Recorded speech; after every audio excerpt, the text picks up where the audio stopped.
right. Thanks, Michael, for jumping on my little video here today. Today's video, little podcast thing, is to get into some of the idiosyncrasies and understanding of this building code 3007.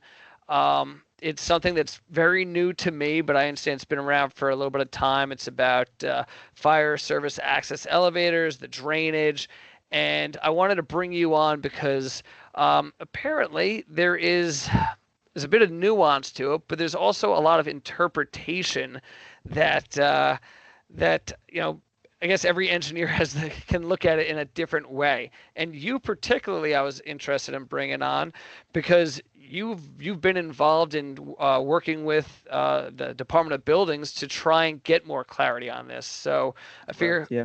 I figure who better than you to teach me a thing or two.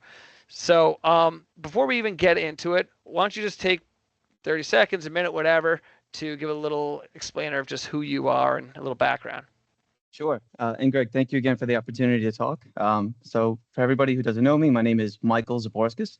I'm a professional engineer in New York City. I also hold engineering licenses in multi-states.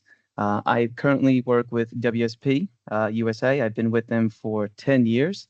And I'm also 2 times chair for a New York City Metro chapter of ACEC. And for those of you who don't know a little bit about ACEC, it's a federation of state and local member organizations. So basically, engineering consulting companies. And what we do is we try to promote value to different authorities, developers, and different factions in the engineering community. So the New York City chapter, we're about a group of about 300 strong. And the Metro chapter itself in 2024 was very active on this particular topic, Greg. We had the ability to meet and talk through a couple of issues. So as you highlighted, New York City issued a bulletin, 2023-10, and this in particular talked about building code requirements for FSAE, so that's fire service access elevators, Right. to have an emergency floor drain that's associated with that. And so New York City fire service elevators, they have a lot of different sections, in the building code that kind of pertain to high-rise buildings. But in particular, what we're looking at is buildings that are 75 feet or more from the lowest fire department access, and buildings taller than 120 feet. There's another section in BC 307 that has some additional requirements for fire service elevators. So let me even just I just want to ask you questions as they kind of pop up along the way. So Sure. I just a little nuance and clarity on that 75 and 120. So my understanding, which again all very basic and new, was that it was just the 120. It's if the distance between your lowest let's say emergency access to the top, I guess, elevator, right, or Mhm. top inhabitable area would be 120. So maybe a little bit of clarity on that. And then what's that 75 rule? Okay. Yeah, sure. So the 75 feet really it's that's the determination for a high-rise building. And Okay. that's where the requirement that, if you have that criteria, you have to have at least one fire service access elevator. So that's where the requirement initiates from. And then the 120 feet is where BC 3007 Got it. Okay. kicks into play, and that's the target of the building bulletin memo 2023-10. That's really for new buildings, occupied floor more than 120 feet, again above the fire department access level. Right. And so again, my understanding is then that before this code, maybe there was something else, but like essentially, we just don't want water from the sprinklers flooding down the elevator hoistways. Is that essentially what we're trying to avoid? Correct. Correct. So we've had a lot of conversations with different individuals from the FDNY, and that's really it. We want to make sure, or their goal is to make sure that those hoistways stay dry. All right, stay dry for the guys coming Right. into the building. So it's a difficult challenge, but in the middle of difficulty lies opportunity, right? That's Sure. basically the marching orders that we're trying to figure out.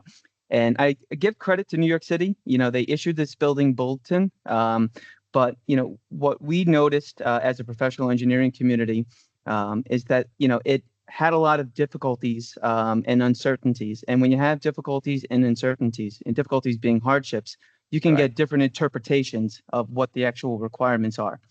So what Okay. we sought to do was kind of issue a clarification, a memo that basically went through and we said, hey, these are areas where we think we could improve and help clarify. Because at the end of the day, if there's a code and it's unclear, I think it's our duty to help clarify it the best we can. And that's what we're trying to do, is just be able to service and advise our clients, with what is absolutely required. And nothing All right. more unless asked to do so. Perfect. I got. Yeah. No. That's. Yeah. Because if it's left to interpretation, it's like I always say: you ask 100 engineers a question, you'll get 100 answers, right? And they're generally all be accurate. It's all within interpretations, right? And Correct. it's the same thing with engineers or whatever, maybe lawyers too. Um, but so maybe just let's start at a high level of just what the generalities of this code requires, and then you can start giving me a little explanation of okay, and here's where it's left to interpretation, and here's where we try to clear it up. And I know that you wanted me to put bring up a PDF. So whenever you're ready, Yeah. whenever you want, Yeah. I'll This do would be it. a good time. Yeah. Let's cue it up. All right. So here it is.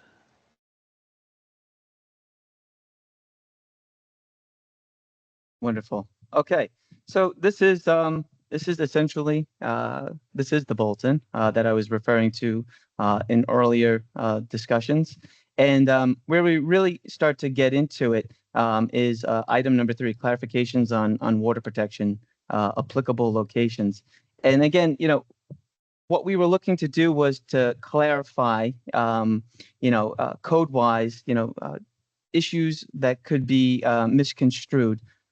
So what we wanted to do was advise, on disparities, and then also kind of recommend on proposed actions that could be taken. So in particular, right now, regarding Section 3, there's a really good set of details, figures that are included. And Yes, yes, and I was so confused. Honestly, like as a newbie to this, these little figures, I'm like, I don't quite exactly understand. So could you even simplify them for me? Yeah, yeah. So figure one, in this particular, this is trying to all these different scenarios, 1, 2, and 3. These are really shaded areas that are considerations of what should be protected by a drain, an FSAE drain. And again, it's really unclear because this is a very high generalization, and it's again, if it doesn't have a clear cut reason for each one, it's unclear if you should be following scenario 1, 2, or 3. So Right. for example, in figure 1, scenario 3, it looks like the sprinkler operation is understood to include the area outside of the FSA hoistway enclosure, as described in 3007.3, but it's unclear if the intent is for the drainage area to include the maximum allowed area for a total sprinkler zone. So in NFPA 13, that could be as large as 52,000 square feet, or if it's some other criteria that's much smaller is required. And again, we're trying to fit a requirement into buildings that have various sizes and shapes, right? Some have lobbies, some don't have lobbies, right? So it's a little bit unclear as to what the requirement is. But what we were looking to do was clarify the minimum area that the FSAE drain needs to be considered for, right? And that has a lot of different implications that I guess I'll talk about in just a Yeah. few So minutes. if as a newbie who doesn't quite understand, so I look at this FSAE. This is the hoistway, right? So I would imagine that what they're saying here is that like basically we don't want water to ever cross this path, this dotted line. That is my interpretation of as some. Is that what they're trying to say here? Is that part of the confusion? And then the same these two. Then I'm not really sure what's going on in these two, but yeah. Correct. Yeah. Well, that's that, Greg. That in lies, the reason why we issued for this clarification. We wanted to know what is the minimum area that's required to be taken into account here. Is it 10 foot outside of the FSAE? Is it the corridor that associates with an FSAE and it's 10 feet within that? Or is it just the lobby area itself? And what happens if the lobby area itself is not defined? So it's unclear at this point in time, and it's left up to an engineer to really kind of make a judgment call as to, what the blue shaded area for consideration for water protection should be. And that has implications on drainage, right? Because of ponding or other means that might have been used for, sizing or selecting that drain. So we saw this as, definitely an item that needs to be clarified, each one of these scenarios and a little bit further interpretation to what they were looking to achieve, because it's unclear to us, if you need to comply with, 1, 2, 3, or a mixture of the three. Got it. Okay. So, all right. So there's a lot of, I guess, missing information. And so what did you learn? What you put out this point of clarity to the DOB, looking for some insight. I think you also made suggestions as to how they could make it clear. Did you make any headway to any progress? And whether yes or no, maybe the one question is just you as Michael, as and part of WSP. What is your interpretation? So maybe just take us through that. Sure. Yeah. So progress takes place outside of the comfort zone. We've mentioned this memo to many different factions of New York City Council. I could tell you that I know that they have received it. But as for whether or not there's going to be any further actions taken on it, we're just going to have to, kind of be in that holding pattern of wait and see. So again, I think podcasts like this are wonderful because it really, brings up an issue that's been outstanding for quite some time. The whole issue with drainage requirements in FSAE, especially in this bulletin, and kind of going back to why we issued this memo, is because it's unclear, right? So, for example, when we start talking about the requirements for these drains, right? That in itself is very unclear because when we start to look at drains, right? We want to make sure that a drain has a listed criteria or standardized test that it's supposed to adhere to, be that ASME A112 or some other version of that actual compliance standard. Because with that, a drain listing of 100 GPM can yield different results, right? Size, length, width, volume, right? These things are Sure. all kind of questionable, right? So to the industry. So hold on. So let me ask you a point of clarification. So I understand that 100 GPM requirement. So are you saying that sure, that's important, but we need more. We need more specs. Is that what you're saying? You want more clarity on even more than that? Well, I think the bigger issue is that, take a step back, right? This kind of loops in now even manufacturers, right? The question right now is, what drain do we use, right? What is the requirement that, or what type of assembly best suits this situation, right? Without having a specific design criteria, it's unclear for a manufacturer to know, should I be using a trench drain that might have been sized, for sheet flow, that absolutely has design and testing criteria that kind of shows its performance? Or do you do something, where you consider, ponding, right, over an area? So we talked a minute ago about these different areas that we need to capture with water, right? And if you start looking at the, typical floor drain sizing criteria, the flow rate that talks about, discharge coefficients and area above the grate, and the height of water, you can get drains that can have 100 GPM. And the question now is, what drain do I use, and which is the right one? Am I over designing, right? Going back to what we said, the whole intent of this was to prevent water from going down the hoistway. So do I need to put in, a long, linear style trench drain right at the hoistway opening, right? To make sure that water doesn't, flow into the hoistway. And that in itself is difficult, right? How do you pitch the lobby, right, area? What happens if you have a raised floor, right? You have pedestals. So where does that drain get installed? That's a challenge because structurally you're at a slab edge. So our structural, Right. engineers are gonna kind of, say, hey, that's not the best spot to kind of put Right. this. Yeah. Or do we consider, maybe something a little bit different, right? Do we pitch it? Do we really want to be pitching water towards the hoistway with the drain being the low spot, right? Right. Or do we want to pitch away, right? So Exactly. there's a lot of design, that kind of needs to kind of be vetted and thought out. And again, you got to start somewhere. And then on top of it, you got the architects as well, right? Who are going to have a say in where they visually, aesthetically would like to see it as well, right? Correct. Right. So that's also a key.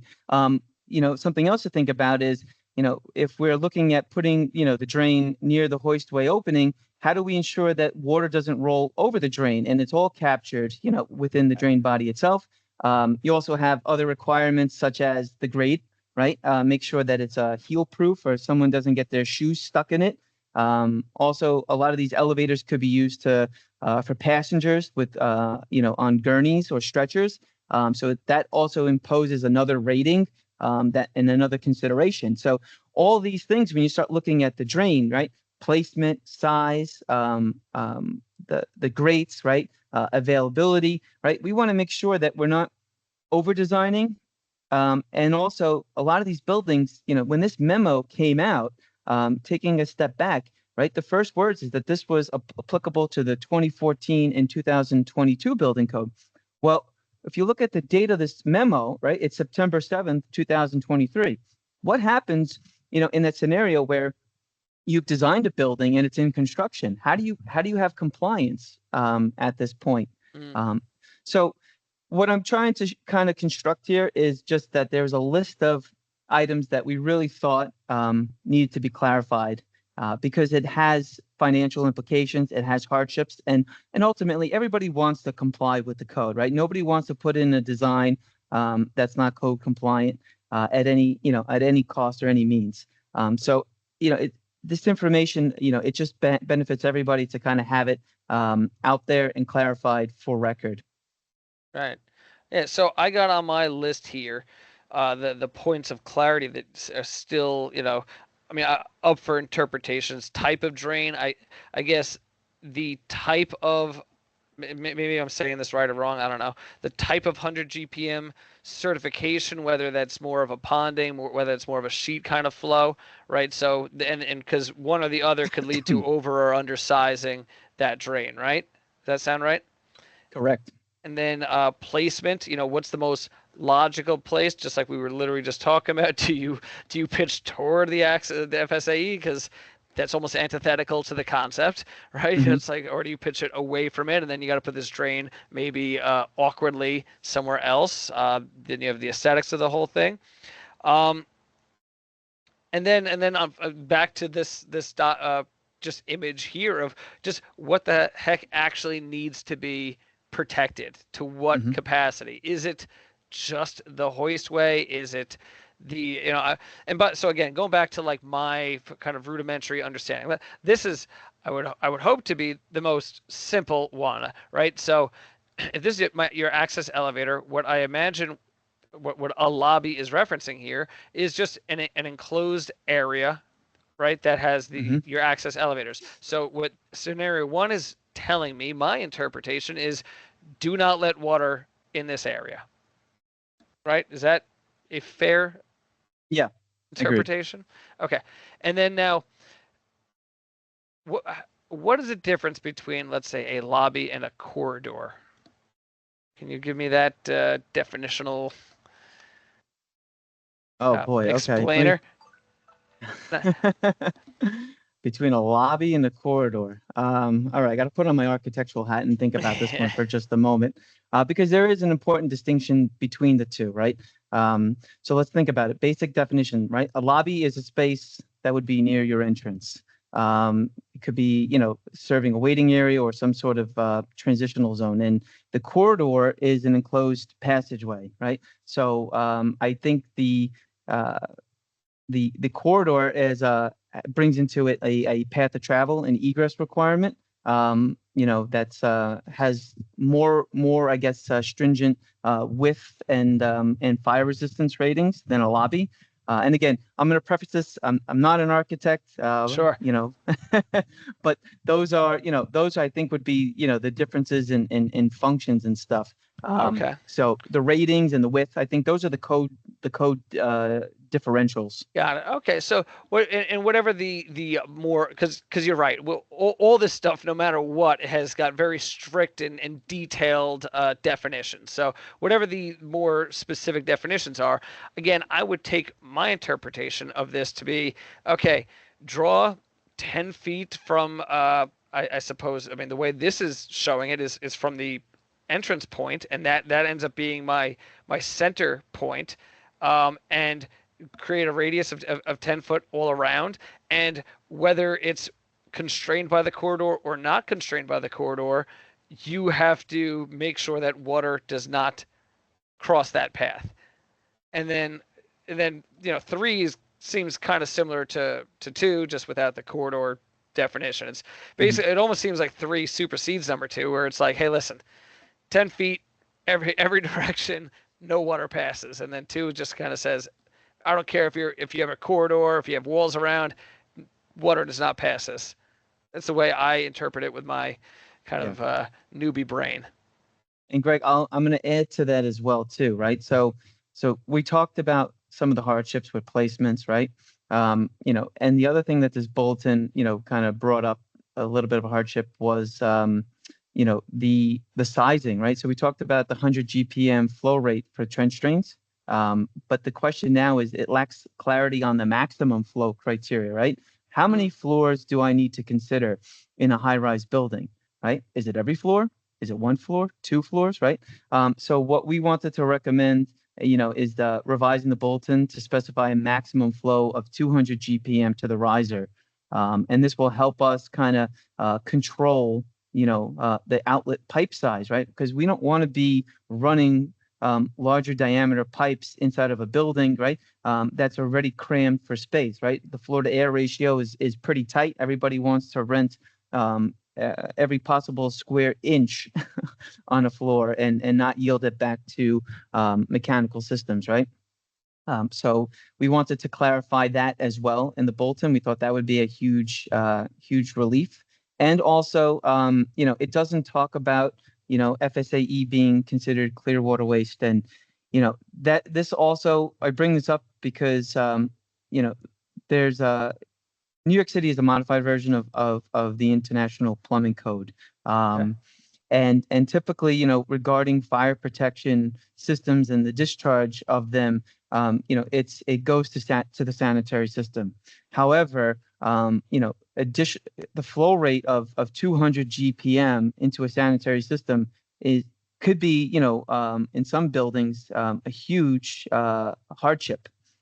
So we wanted to have some consideration to see if there was an opportunity, again, provided that it could be shown to be handled on an engineering set of plans, if it could be disposed to the storm system, right? That was another consideration, because a lot of our storm vertical lines in the building are of larger diameter, and in doing so, it also helps us, kind of address the question of how this drain gets connected into the building, right?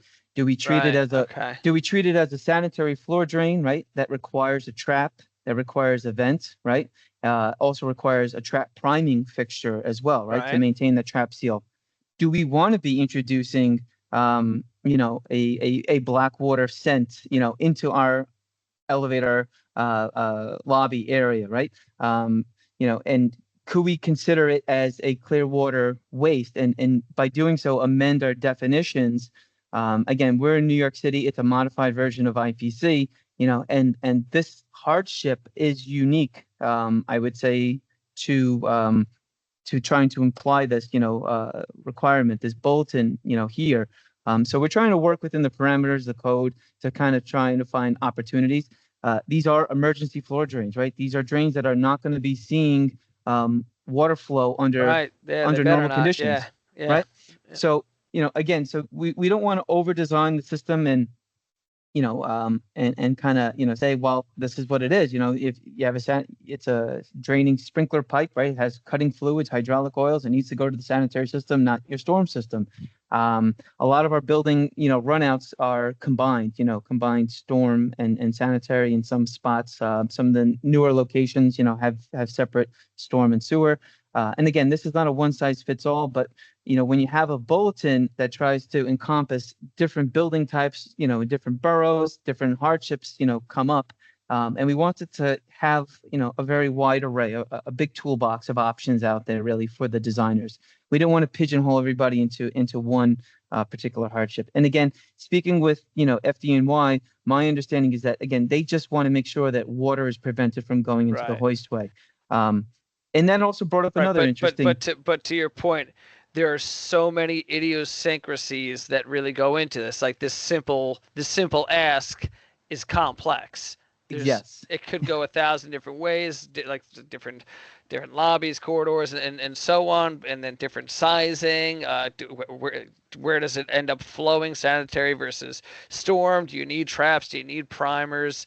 It's absolutely, it's a lot more than just, hey, put a drain in there. Yeah, nobody wants to be remembered as, as an engineer of a complex system, but here we are, right? So these things are not, straightforward as of yet. So we're trying to get there. Complexity is not the goal. We just want to have clarity throughout all of this. That's our whole point. And I think there's a path, right? We talked about, in our memo, that there is a prescriptive path. I think that, can work for everybody that's out there. So yeah, it's definitely, we saw a need to Right. clarify and issue some clarifications out there. I know the manufacturer side has been really supportive. There's been a lot of different manufacturers that were trying to help us find, the right drain to kind of comply with.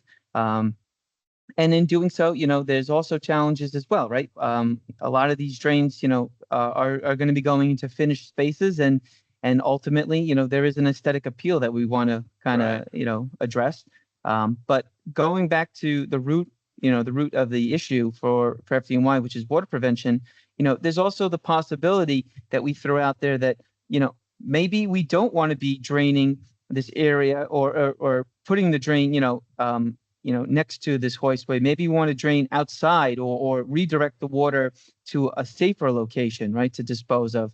And again, When you say that, are you referencing again pitch to move it to a pitch. different location? Okay. Correct. Yeah.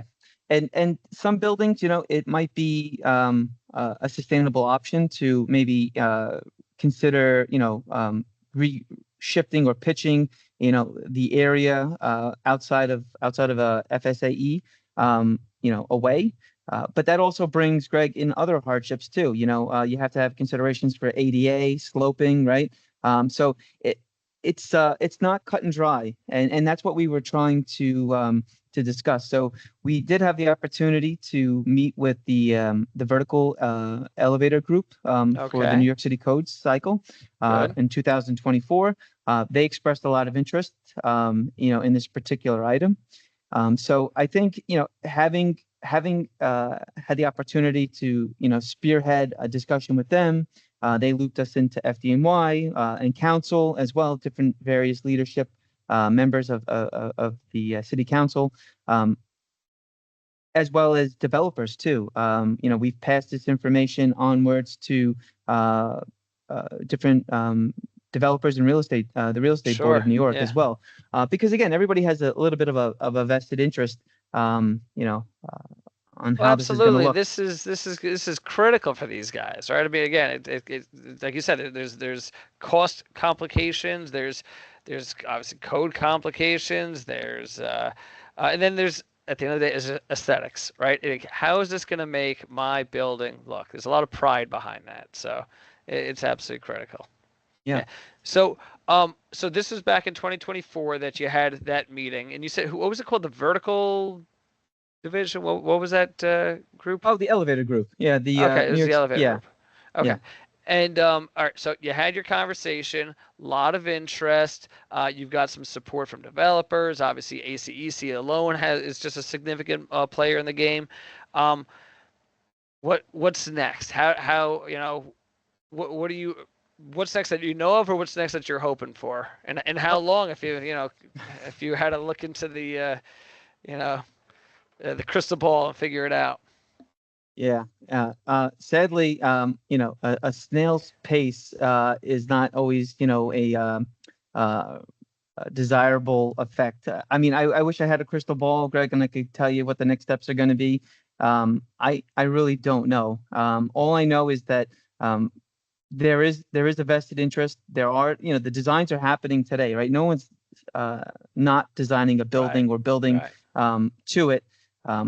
There's been a lot of interest in manufacturers to kind of help kind of spur on and join, in this effort with us. So I don't think that this is we're going at this alone. I think that there's a collaborative approach, and in terms of the actual next steps or what to expect, I really don't. I don't have much really to offer at this time. Until it gets picked up by a council member or there's a particular hardship. There's a prescriptive path that's in place right now. It's not desirable. So for new buildings and constructions, there is a request for a CCD1. That's what they call construction code determination. If you wanted to seek clarification, that would probably be, a lot of recommended, approaches. But again, that's time, cost, right? And it's a delay, right? So they have a bulletin that's out there. I really think that, if dreams came true, it would be great to kind of have this discussion with the DOB and, get their feedback, on this response. And again, things just take time. It's the city of New York. Rome wasn't built overnight. There's other issues, I think that are far more important to the city right now, other than, FSAE drains. But I'm confident that it will be eventually solved. I just don't know when it's going to be there. I hear you. So just maybe I'll ask one last question, because the sanitary versus storm was, I mean, that's interesting. That's man. So what's the right answer? Obviously, there is no right answer, but and I don't know if you want to answer, if you're comfortable with answering, but what would you recommend with, from your point of view? So, thank you for that question. So, again, we're not testing, or disposing of normal sprinkler or fire protection water on a common occurrence, right? We're not doing a flow test through these drains. This is going to be, in a fire event, right? That just happened in your building, right? Your sprinklers are going off, and those drains are there to prevent water from going down the hoistway. We would like to see it go to the storm. Again, just because storm typically is our larger conduit size, pipe size within the building. We could, or try to amend, the definition of clear water waste. Right now, clear water waste is everything in plumbing has, or in a building code has some sort of a definition that can be amended. And I think in this instance here, given the fact that this is in an emergency event, I think it definitely has a place to be considered, right? To amend, the clear water waste in an upcoming code cycle revision, and allow for some flexibility, in taking it to the storm system if a design can accommodate it. Again, I wanted to not give one method, but have options out there, that might be best suited, because again, every building presents its own unique difficulties, right? So you want to have the most diverse array of tools or engineering solutions available, right? Not that it's a one size fits all, but you could come across, the defining of a residential high rise versus a commercial has different implications on it, right? Sure, right. So, if you had a residential high rise, that had to have an FSAE, it's going to take on a different concern if that's in, if your elevator, was to open up into a large finished space, let's say. And we've had projects where we've seen that compared to a commercial building, that has a more traditional lobby area that's sealed off. So again, it needs to kind of be diverse, right, in terms of the solution. Right. And what about, again, if you're cool with answering it, are you putting traps and primers in right now? So I will say that some earlier designs, we did take it to the sanitary system, and that seemed to be, one method. We have seen other projects where they have issued CCD ones and have avoided that as well. So the trap is interesting because you have vent requirements. You have black water. You have again the black system odor consideration that's in there. There's also hardships in spilling it indirect as well, right? There's certain limitations on distance that are out there. So I've seen it come across a couple different ways already. And again, that's why, we wanted to issue, a memo for clarification, right? We wanted to kind of list out what we thought were, the prevalent issues and then hopefully, come to some sort of reconciliation on them, on these particular hardships. So we'd like to see ultimately a superseding bulletin, issued that ensures, consistent, practical approach.